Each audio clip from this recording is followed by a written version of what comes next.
Today's class is entitled Understanding Cluster Research Relatives, Neighbors, Friends, and Coworkers. Our presenter is James Tanner, who has an extensive background in family history and genealogical research. He's what you'd call a 24/7 genealogist. We appreciate his willingness to share his knowledge and methods with us. And we'll now turn the time over to James. We're happy to be here today. This is kind of an interesting and quite an old subject in the context of genealogical research. Most of what we term genealogical research today began probably in the early 1900s, late 1800s. Before that time, genealogy was more of a way to achieve some kind of connection to important people of the past and make your life easier because you were related to some king or something. It was only after about 1900, the good date to start with is 1894, that people started looking for, let's say, common people who did not have great wealth or position were included in genealogy. One of the things that evolved rather early along in the process of developing a methodology, a way of doing genealogy, and I'll refer to methodology means the method, how you do something. And so this is a way of how to do genealogy, how to do the research, or how to increase your accuracy and your ability to do research.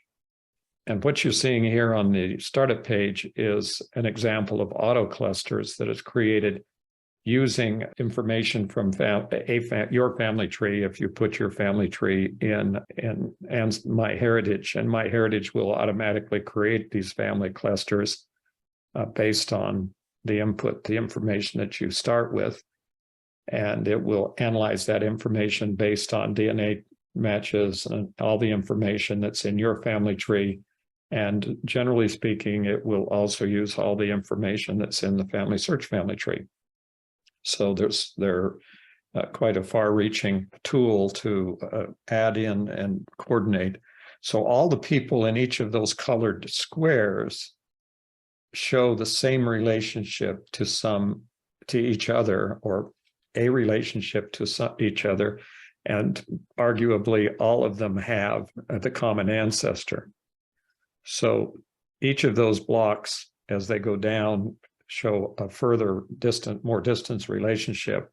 The first one up there, the red one, all the people listed on one side, and on the other, the left-hand side in the top, are the people that, if you draw the lines between them, sort of like an old mileage map, if you go back that far, and that will tell you that where on that chart those two people are related.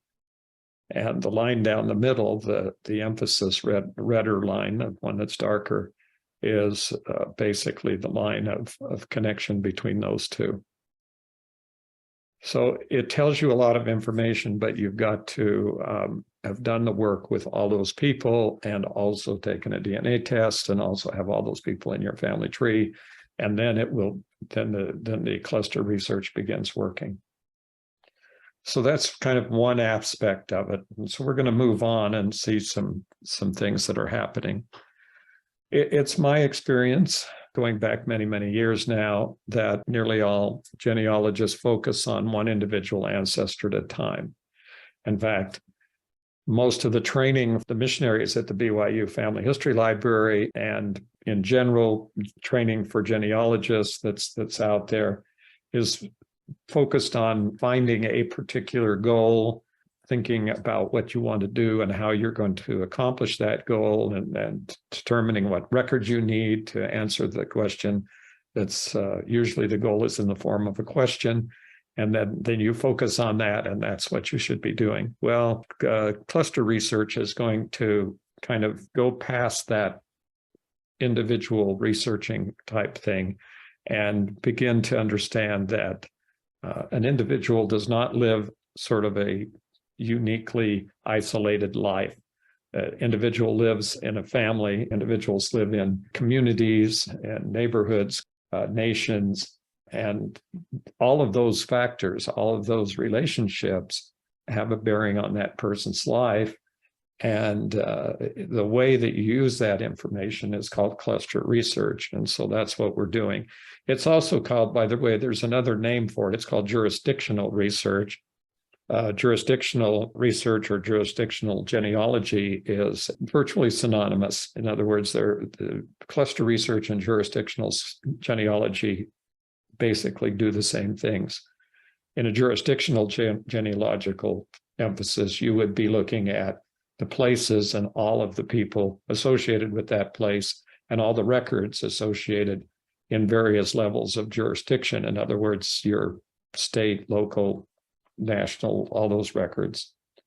So if this sounds a little confusing, I'll try to keep explaining it as we go along, and I think it'll become a lot clearer by the time we finish today. Okay, so we all live in a family. We're going to start there.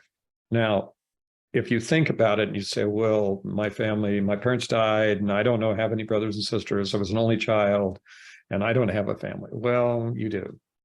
Regardless of what you think or how isolated you may feel from people that you would call your relatives, you really have sort of an infinite number, in a sense, an unlimited number of relatives. If you take a DNA test and you come from an area where there's been a lot of DNA testing done, then you'll find out how many relatives you have, lots, into the hundreds or thousands. If your family came from a country or a place where DNA testing has not been done yet, then it's perhaps you will not find that quickly or easily. But that still doesn't overcome the fact that you have two parents and four grandparents and 8, 16, 32, 64, 128, 256, 512, 1024, so forth. That's the number of direct line ancestors that you have going back. That's assuming one set of parents, not where you have step parents and additional sets of adopted parents and other parents, which can increase those numbers. And so this is what we're trying to get a handle on, is that since everybody comes from a large ancestral group, we need a way to begin understanding what the family looked like, where the family lived, and using the information that is created by that, in a sense, a pattern that is created by the life of the family. That pattern then becomes a way to differentiate one family from another family, because each family is going to have this unique pattern. Every individual is unique on the face of the earth. Now, the other part of this is aimed at the problem that we have continually in genealogy, and that is people with the same name, born in the same place, with parents with the same names, with siblings with the same names. Okay. And if you're from Scandinavia or you're from other parts of Europe, have the same problem. No matter where you are today, all you have to do to get an idea is go into one of the large genealogical database programs and put in your surname and see how many people it finds with your surname. That can go into the millions of people with that surname. It can also go down to a very narrow number of people in the surname. But generally speaking, if you fall in the category of having come from a very small community, and with a protectedly small community, such as an island or an ethnic community that was isolated somewhat, then within that ethnic community is where you can do your cluster research, because you're still going to have problems with people with the same names. And maybe everybody would have the same name or virtually the same name. Okay, so genealogists tend to view their ancestors out of the context of their ancestors' actual lives. This is something that I have to go through with almost everyone I talk to. At some point, I need to start them thinking that we're not thinking about this person in isolation. They're not an individual in the sense that they had a unique life. They did have a unique life. They're a unique individual, but that unique individual always was embedded in a culture, in a family structure, And even if it was something that you don't know about or that they're not aware of, it's international relationships, all these different things that create this particular this pot that this person lives in and spends their life. And part of cluster research is broadening your view of what constitutes genealogy. What is it that we're talking about when we talk about an individual in a family and a life? And how do we find the information to move beyond simply looking for births, marriages, and death records? So we're going to get into that. First of all, what dates or places and things for a birth, a marriage, or a death, or a burial tell you about how the person lived? What do you know about that person? Do you know whether they were rich or whether they were poor, whether they live in a big family, did they live in a small family? Did they have lots of relatives around? Did they live in isolation in a city? Did they live in a big city, in a little town? How did they live? Who were these people? And a lot of that information is simply lost when you focus on birth, marriages, and death records. And so the answer to the question is, what do they tell us about the person is not much and certainly not enough. It's not enough to know that this person lived and died. And if we stop there and think, well, we're done with that, we've identified the guy, and so we're moving on to the next one, boy, we just want to get as many of these things together as we can. Many, many times by taking that kind of attitude, the collectionist kind of attitude, I don't know how many people listening would even know what saving stamps were, but there were times when different businesses would give you a stamp along with whatever you purchased, and you'd have little books that you collected those saving stamps in, and eventually those books could be exchanged for real things, plates, dinners, silverware, appliances, all sorts of things. So there was a big business at one time. But it's kind of the epitome of simply focusing on collecting rather than any identity or whatever it was for the items being collected. And that's basically what happens to everyone who goes along doing that kind of research in genealogy. So cluster research, the concept here, and use the term jurisdictional, there's also called that. Cluster research helps you move beyond searching just for birth, marriage, and death. That BMD is a shorthand for birth, marriage, and death records. And that seems to be the focus, obviously one of the major focuses of genealogy, because first of all, we have to identify individuals and where they were born, when they were born, and when they got married, where they got married, and where they died or where they were buried are all things that help us to identify the person.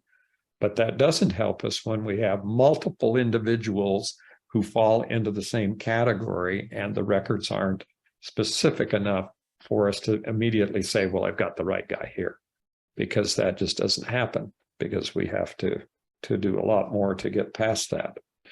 So let me use this person, John Hindley, as an example. This is the basic information. We have two sources. We have an about date, meaning we don't have an exact birth date, which is not unusual in England, by the way, because we would not get a birth date necessarily.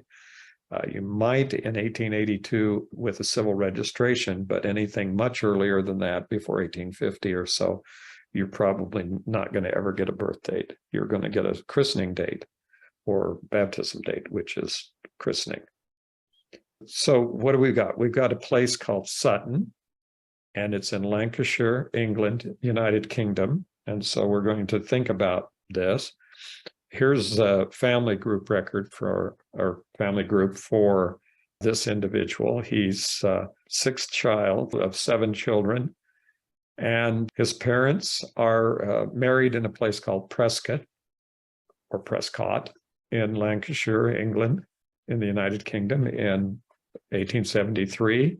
He's born in 1882. He has siblings born in 74, 75, 77, 80, 82, 83, and 85, which is reasonable. They all have the same surname.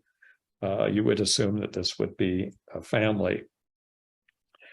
So he has two sources, and these are the two sources that he has right now. He has a source from the 1891 census that shows him in that family as an 8-year-old and sort of confirms that we have the family group together.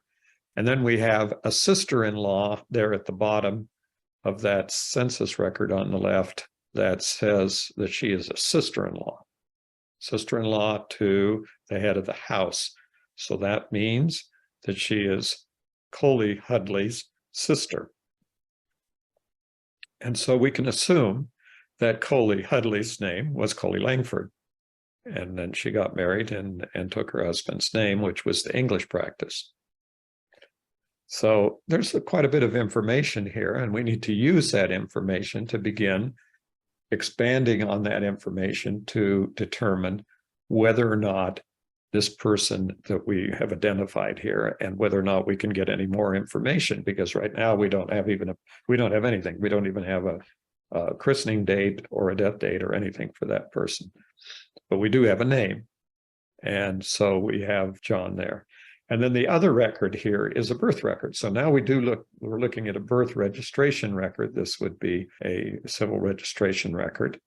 And it shows that he was born in Prescott, Lancashire, England. And then we have registration district. But unfortunately, it doesn't give us a date. It gives us a year and 3-month segment of time that birth could have occurred in July, August, or September of 1882. Okay, so that's kind of what the records do for us. Might note already at this point that the census record says his name is Hidley or Hoodley or whatever, and it's not Hindley. And there's a transcription error, and his name is Hindley. Now, how do I know there's a transcription error to say this? I went and looked at the record, and the record obviously said Hindley, but somebody had written it down as Huidley.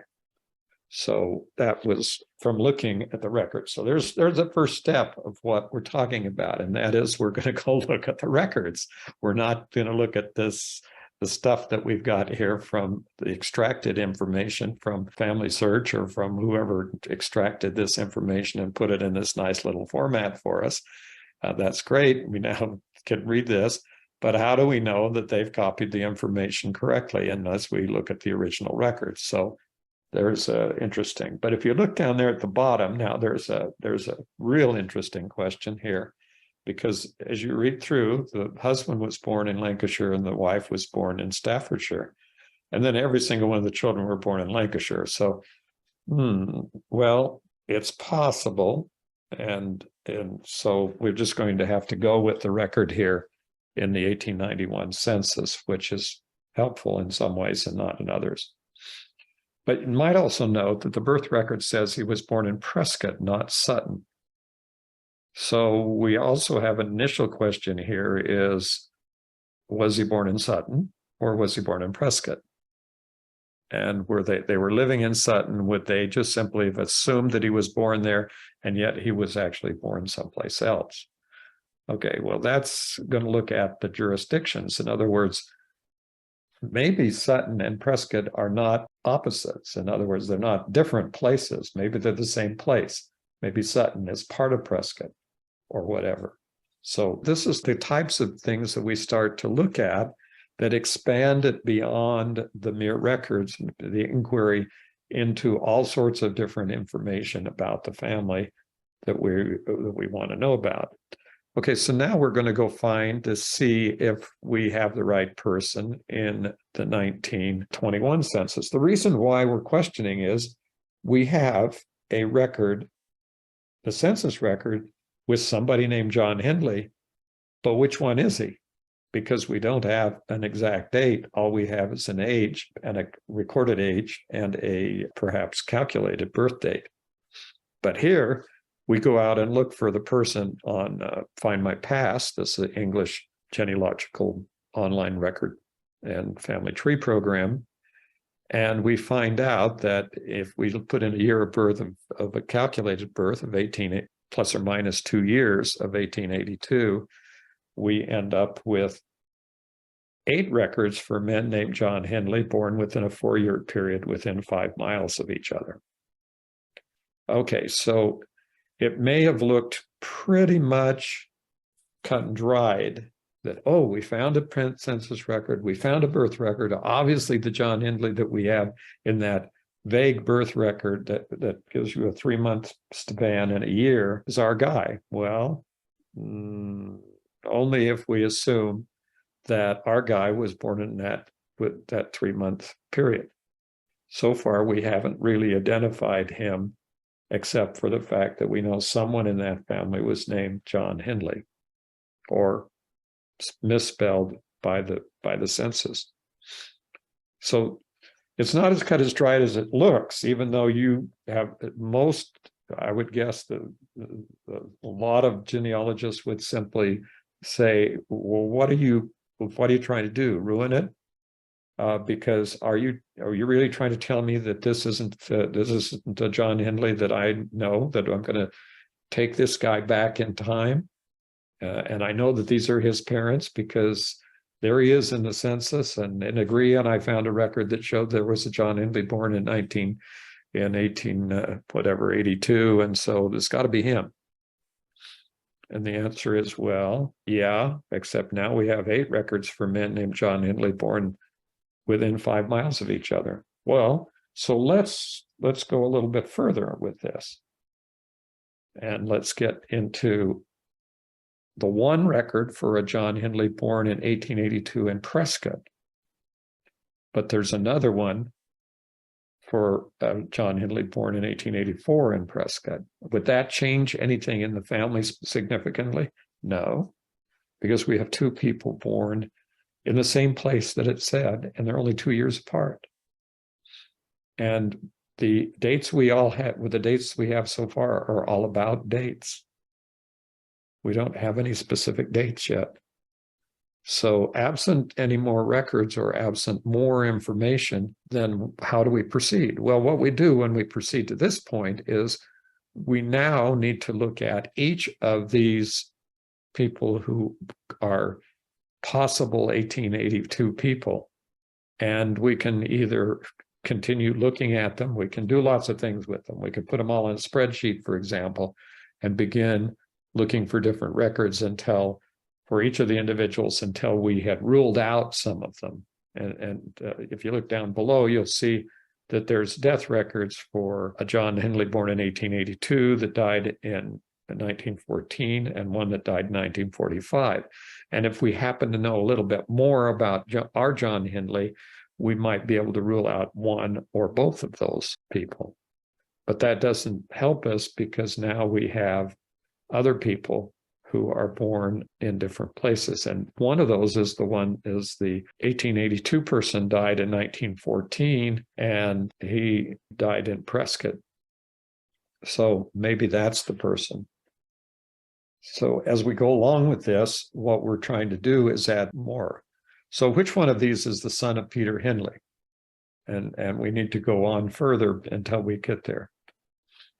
By the way, the birth registration attached does not identify his mother, so we can't match them up to the pair. And the fact that his father's name is Peter Hindley doesn't help us a whole lot in that regard. So this is a classic example of the need for cluster research, or research beyond the records that we presently have, and going out and looking at more individuals and more records, and attempting to put together an environment, a total picture of where this person lived, how they lived, and what was the probability that each one of these people would have been the person that we're looking for in that particular family, who was the parent of somebody before this. Obviously, we're somebody we worked back to. So the next thing we do is we've got to go back to the basic. And the basic thing is always start looking at the places and mapping the places, all of the places that agreed. Here's the British History Online, and it tells you the history of each of these, practically every little town and hamlet in all of England.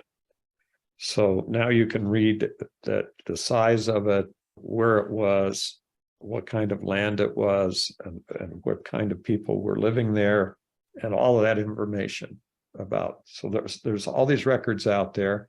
And that's part of this whole process of doing cluster research and genealogy in general, is learning about all these extra records and information that are out there that can help you find out more about the families that you're doing. When you do that, eventually you get to the point where the conclusions you make are either your opinion and your that you've made and developed, and your conclusion that you come to is supported by a variety of different ways of looking at the same information. So we're not necessarily basing our entire extension of our family tree on the fact that we have one census record and one not very specific birth record. Okay, so if this were your ancestor and you were going to carry this back, I would hope that you would feel more secure in finding additional information and not spending the rest of your life extending that line and finding out at the end that you'd chosen the wrong person. And I've had people do that, by the way. So now we're going to map them, and I'm not going to go through. We're just going to put in all the places that are mentioned by these different Hendley people that we found so far. We've got Prescott, Widnes, Newton, Lewillows, Makerfield, Whiston, and Sutton.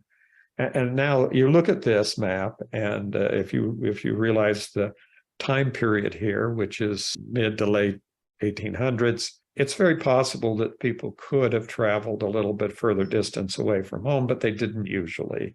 And the rule would be 6 to 10 miles, maybe stretching it to 15. And we have more than 45 and 50 miles out there. You see the one little tag there that says it's 45 miles. So this is a spread out area, and it's very likely that these are different parishes, and they're very likely that those aren't all the same person, and that there really are not related people. They're just people with the same names. Okay, so now we're going to get to the concept here. Cluster research refers to the methodology resolving these kinds of issues. Similar names, conflicting dates, places of origin of the ancestor, and all of the things we call brick walls. So when you start focusing on the methodology of using all the clusters to do the research, then you basically have a way of getting through with this. I mean, they're no longer become a problem. Once you have the sufficient amount of information about the individual, whether it includes everything from DNA to maps to everything else, it sometimes the conclusions are so obvious at that point as to which one of the people is actually the ancestor that you can then move on and not be concerned. Of course, when you're thinking about this, you're going to need to document all of this information. Record all the places where you looked in your research log, and then you're going to also record all of the information that you find as sources that explain to someone who comes along later and says, well, we found the same problem again, that you concluded that you have the right information. And this interesting picture here of this family is actually my grandmother. My grandmother is the girl in the middle, kind of on the second, third row behind the boy that's standing there nicely. And she's the one girl that's next to, that has the tree right behind her. And that's my grandmother. So let's go back to John Hindley. And this is, by the way, the new person page on Family Search. So this is what you're going to get if you transitioned over. They do it a few people at a time and rolling them across the world. So you may have the option of looking at this, or it may just start coming up automatically. No comments on it. That's just different, and we'll go on and work with this. So now we're still back at the two sources. We're still looking wondering why this records here that he was born in Sutton and not in Prescott, as it says in the sources we have. So we have our birth registration, and we have a birth registration about July, and we have a birth registration in 1882 in Prescott. This is an interesting question. So do we have two different people, or do we have the same person? And it's interesting also that the same person added both of these records. We have a custom event with a birth registration in Prescott and a custom event and an event in the one that's in the main part that says Sutton. And it also doesn't show that there are 8 men with the same name and different places and dates. So the fact that this is not a final conclusion is entirely possible. Now, let's suppose that you were, you were the one that entered this information, and you concluded you had the right person. How many different sources and how much information do you have that you have made the right decision? And would you be surprised if someone came along and did more research and changed it? So look at the nature of what's happening on the family tree, and don't get so uptight about having someone come in and change information once you think that you've got the right information, if you only have 2 sources. So right now, the existing research does not resolve this underlying issue. In other words, what we have is not going to help us to determine ultimately whether or not we have the right information. Now, if you want to go back to kind of the beginning, there's a question that could be asked, and that is, how did we get started on this? Why would we not already have identified that issue before information was put in the family tree that could be wrong? And the answer is, well, I don't have an answer to that, because that's basically whatever level of knowledge that the person may have in how they do the work, but it gives us a place to start. So we have a place to start with the name because we have a census record that has that name. Well, the question is, which one of all the John Hindleys are there? Because there's some difference. The fact that when he was 8 years old, he was living in Prescott or Sutton is not conclusive about where he was born. So now we looked in the actual census record, and it shows him in a family and born in St. Helens, Sutton, Lancashire, England. So the question is, this is all St. Helens across the top. It says civil example, municipal borough, municipal ward, union sanitary district, town. And so the town is actually that you would look at would be St. Helens. So now we have even another place all of a sudden that's shown up because we looked at the actual record of the family. And we have his family, and we have John Hindley.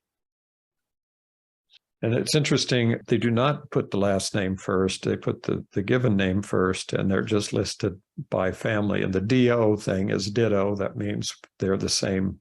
All of the people underneath that particular individual are part of the same family with the same, well, not the same family, but they have the same surname. Okay, so we can look in here. Here's John line at this. He's 8 years old. He's a scholar, which means he's in school. And because the census shows a family member named Sarah Longford, now we can branch out. So this is what we're talking about now is we go, okay, so how do we use the idea that the wife's maiden name was probably Longford, and that could be helpful to us to identify this particular individual in other records. Still got to remember all this time, and this is where it gets complicated for keeping records, why you need to keep records carefully and your notes, because there's still the reference to a birth record in Prescott, not in Sutton. So we still need to resolve that. So more research shows a birth record for Prescott, Lancashire, with a mother whose surname is Langford. So we have John Hindley, and we have the mother's maiden name, Langford. And then we have Lancashire, and the district is Prescott. Because we're working with the census record and the civil registration record, and now we have a second record, civil registration record, that tells the mother's maiden name in a quarter, but this John Hindley's mother's name was Langford, and so we have a connection. Now we've made a connection because we've moved beyond the BMD frame of mind, and we're looking at additional records. And we find that Langford is mentioned in two places. Here it's saying the mother's maiden name is Langford. The census record says that John Hindley's father had a sister-in-law named Langford or Longford. There's a both.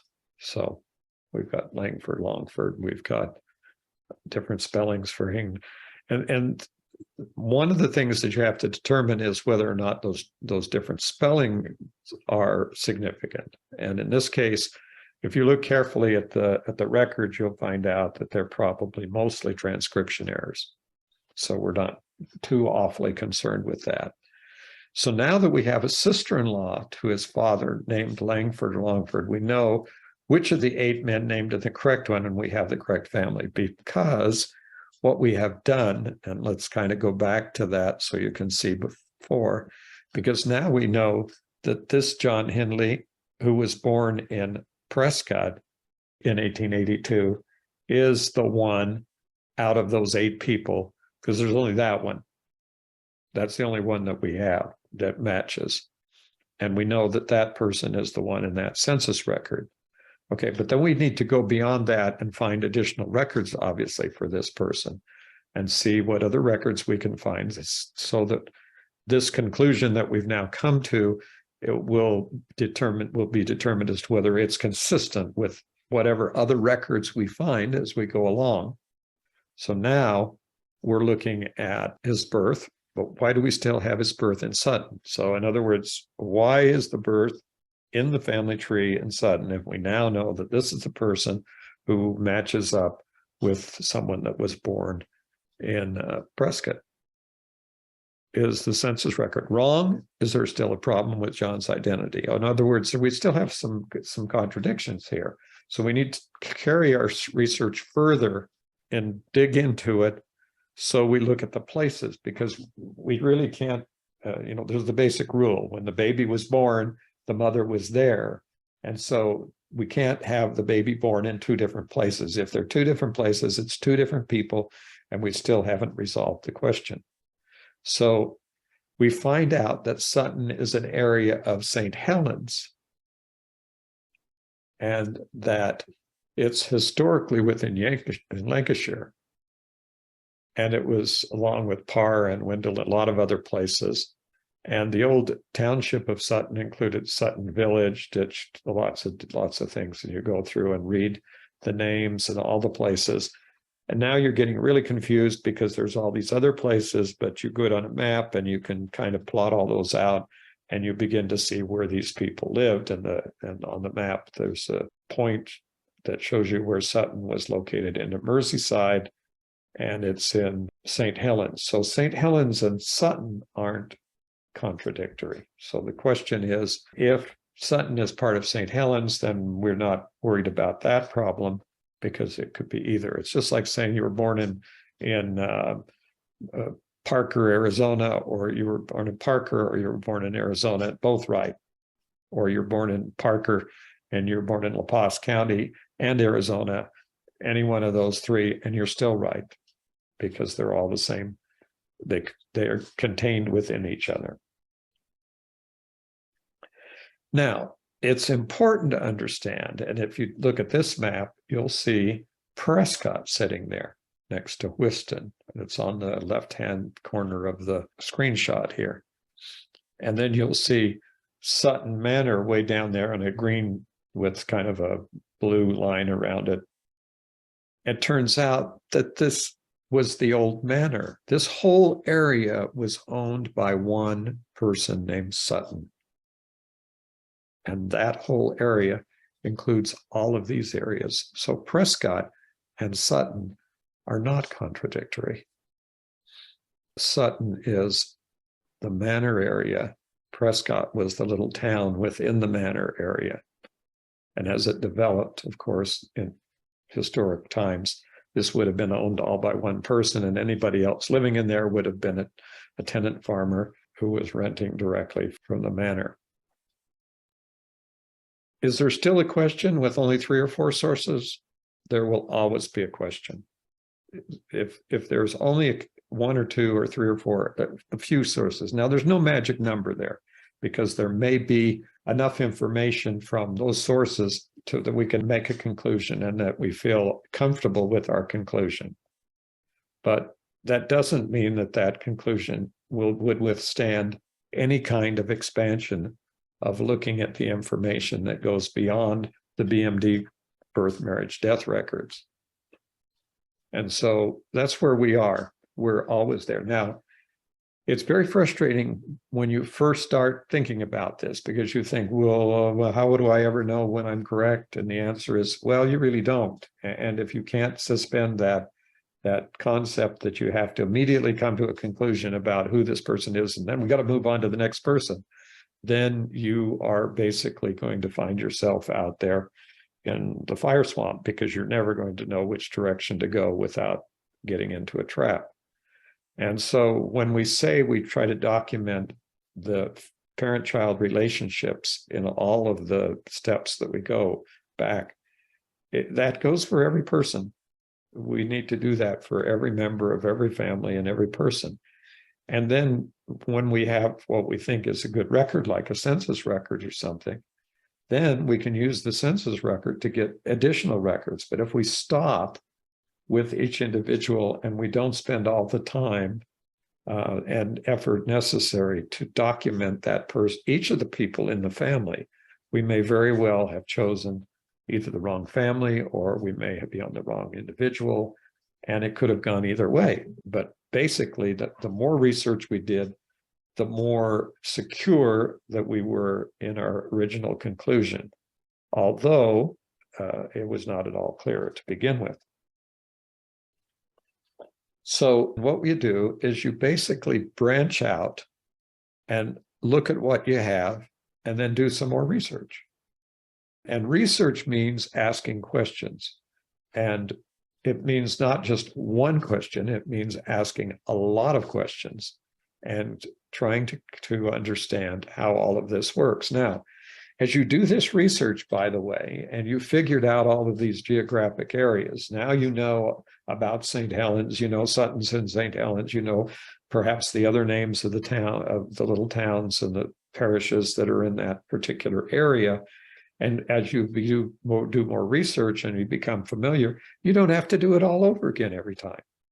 So for the rest of the family members, you will have made the conclusion. And in fact, as you go through this process, it's very, very possible, as happened with the census record, that we would have had the 1851, 61, 71, 81, 91, 2000, 1901, all of the different census records. And with all those records, plus the birth, marriage, and death records for each of the individuals in the family, and for any other records that we were able to find about that family and about the history, and if we know when the towns created and where they were and who they were and how they all related to each other jurisdictionally, which one was part of what, and understand that the Sutton Manor may also factor into this, the original manor holder from back in antiquity, then we may be able to make more substantiated conclusions about the rest of the family members. In other words, once we've questioned down one person, then we have the ability to tag along all the rest of the people who are immediately in that particular family. And we have an opening here because we have the name Sarah of the sister. And so we now know a maiden name for the mother, and that means we can go back on 2 lines instead of just following one. And then we may find additional records which will help to show how her family was related and where they lived and why it shows that they were born someplace else outside of the original place. So what we know now is there are always more records. That's another rule of genealogy, along with when the baby was born, the mother was there. But that's the first rule. This is rule 4. There are always more records. You just have to understand that it takes effort on the part of a researcher to begin to understand where all these records are.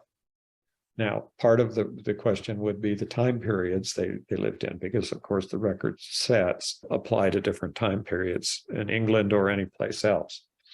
And so one reason I use the English records for this example is that these records do exist, and I could continue to find more records than were already in the family tree. So think even further, because let's suppose on the records it says they have a particular occupation. Well, occupation is always a good way to differentiate between two people with the same name.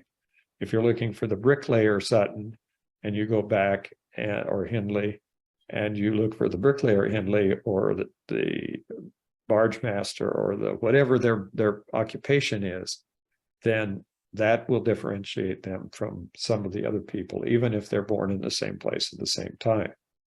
And also those who are their neighbors, their friends, and their work associates are the people. One simple thing is when you have your census record is look down the census record and see if there's a Langford living within a certain distance, 6 miles of the place where your family's living. Or the other name, Hindley. Are there people around there that have the same surname? Well, they may be related. And so it may be worthwhile doing their research and then seeing if they connect back to a common ancestor. So they may not, depends on the frequency and how available there are records available to do all this. Okay, well, thank you for watching. I'm sure there are a lot of questions that could be asked, and if you need to ask and discuss this further, we mentioned that we have virtual help desk. You can always call in and ask your questions, and you can even ask to talk to me or any one of the other missionaries that you know, and that's our best way now we have of contacting and talking and helping people. Okay, do we have any questions real quick? I didn't see any, but I think on the new family search person page at the bottom, you can add other relationships. And this is a great thing to add neighbors or. Right. And you can keep track of all that. Part of the goal of family search is to expand to the point where you can record all the information that you need to about the family. And they started out being very traditional, and now we're expanding to add what I would call non-traditional genealogical information. That is things that help us with clusters and other ways of doing research. That will help with this type of research. Yeah, absolutely.